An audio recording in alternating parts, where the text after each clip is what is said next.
Cuando miramos hacia el pasado, muchos de nosotros encontramos consuelo en el hecho de que muchas de las costumbres, tradiciones y rituales más salvajes de nuestros antepasados ya no existen.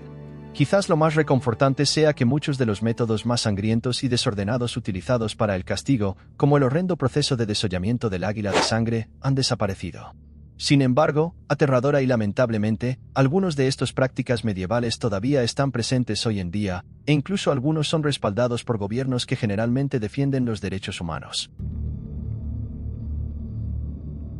En la Edad Media y el período moderno temprano, la flagelación generalmente implicaba exponer la mitad superior de una persona culpable y suspenderla por las muñecas en un poste de madera con la espalda descubierta y extratensa, por lo que era más susceptible al dolor. El infractor era brutalmente azotado 20 veces o más, dependiendo de la gravedad del crimen.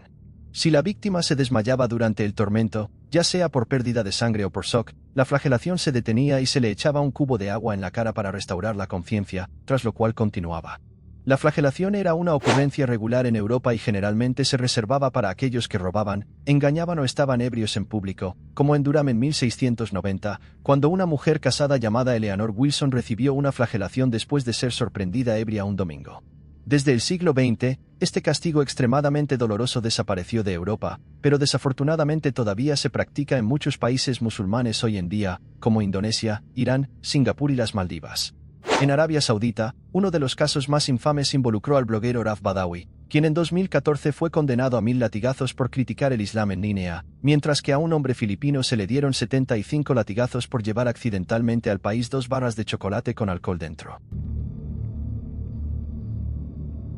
La decapitación, el corte de cabezas de villanos y criminales, es tan antigua como el tiempo mismo, pero la imagen más perdurable de esta medida macabra proviene de finales del siglo XVIII, la guillotina, que cortaba cabezas rápidamente con una cuchilla afilada y angular que caía desde una altura, ganó notoriedad internacional durante la Revolución Francesa. Sin embargo, los métodos más antiguos no eran tan humanos. Desde tan temprano como en 1066, cuando Guillermo el Conquistador decapitó a problemáticos nobles normandos, la decapitación era la forma preferida de ejecución para los aristócratas europeos, pero de ninguna manera era rápida. Las ejecuciones eran asuntos espantosamente largos, como los realizados por el verdugo de Jacobo II, Jack Ketch, quien era muy conocido por tardar 3 o 4 cortes en terminar el trabajo. Hoy en día, la decapitación todavía se lleva a cabo en Arabia Saudita, donde más recientemente, en noviembre de 2022, 12 personas fueron decapitadas con espada en 10 días, y también es el método de ejecución elegido por los militantes del Estado Islámico. Uno de los ejemplos más atroces fue cuando 27 rehenes perdieron la vida de esta manera macabra a manos de 4 radicales apodados los Beatles debido a sus acentos británicos.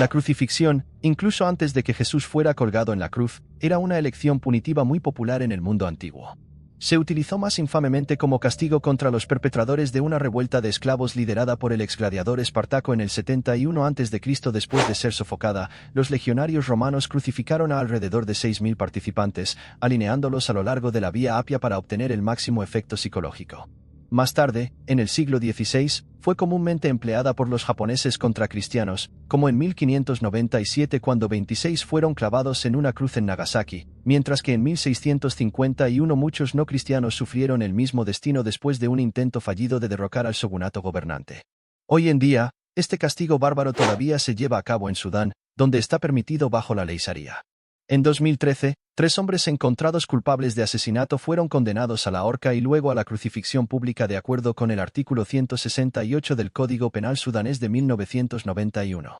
Curiosamente, debido a sus connotaciones religiosas, la crucifixión también se ha utilizado en la era moderna como una forma de protesta para recordar el sufrimiento de Jesús. En 2013, 8 conductores de autobús de Paraguay se clavaron a una cruz para mostrar su desprecio por su empleador, quien los despidió después de que pidieron pago de horas extras y otros beneficios laborales básicos.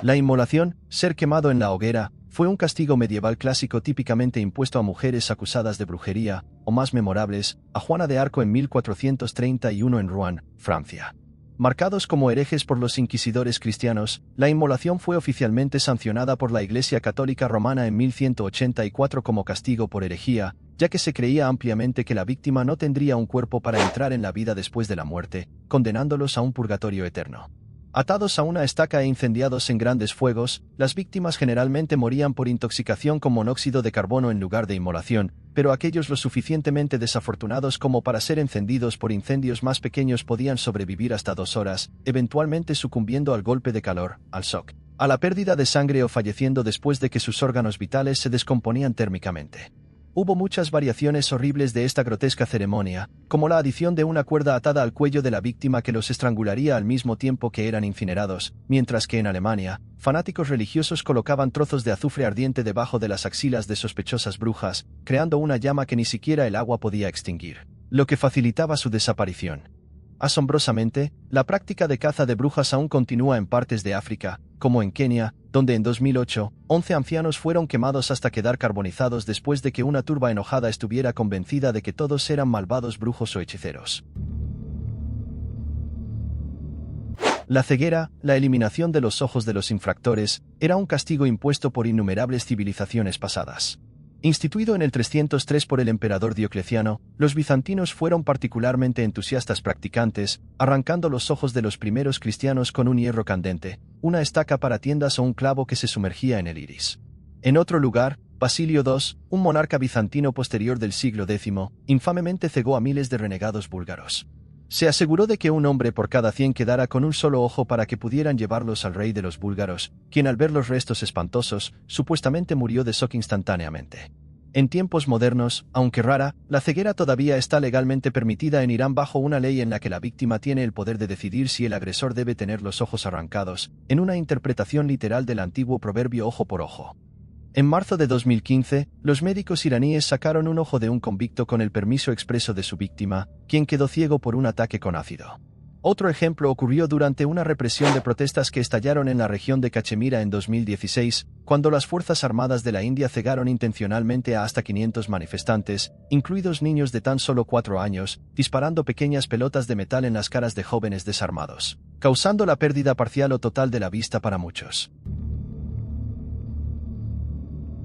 La castración ha sido un tema recurrente a lo largo de los siglos por razones rituales, como para la diosa Ishtar hace 6.000 años, y para disuadir delitos, como se ve en el siglo IX durante el reinado del rey Alfredo de Inglaterra y en las leyes de Virginia del siglo XVIII de Jefferson. También se podría usar para ejercer autoridad sobre otra parte, como en 1144 cuando el duque de Normandía en el norte de lo que hoy es Francia ordenó la castración del obispo de Sies y varios de sus seguidores después de que lo eligieran como obispo sin su consentimiento. Las partes faltantes fueron presentadas posteriormente al duque en un plato. Sin embargo, curiosamente, no siempre se usaba de manera punitiva y, en algunos casos, incluso se alentaba a no criminales a someterse a la cirugía. A partir del siglo XVI, los cantantes muy apreciados conocidos como castrati tenían sus partes inferiores retiradas deliberadamente en la infancia, a menudo a instancias de sus propios padres, para que pudieran conservar la agudeza de sus voces prepuberales como adultos. La falta de testosterona significaba que los huesos de los cantantes no se endurecían, lo que resultaba en una jaula torácica inusualmente grande que les permitía mantener las notas durante un periodo extremadamente largo. Sorprendentemente, muchos países occidentales, como Canadá, Suecia, Alemania, Noruega y Dinamarca, y varios estados de EU, incluidos Georgia, Iowa, Luisiana y Texas, tienen leyes que permiten la castración química forzada a los abusadores, aunque requiere consentimiento. La República Checa sigue siendo el único estado de la UE que realiza castraciones quirúrgicas terapéuticas, pero esto ha sido duramente criticado por grupos de derechos humanos que argumentan que a veces se coacciona a los pacientes para que tomen esta decisión, ya que el rechazo puede llevar a una detención a más largo plazo. Así que parece que el mundo medieval todavía está vivo y coleando, aunque eso no se puede decir de las muchas personas lo suficientemente desafortunadas como para haber entrado en contacto con él hoy en día.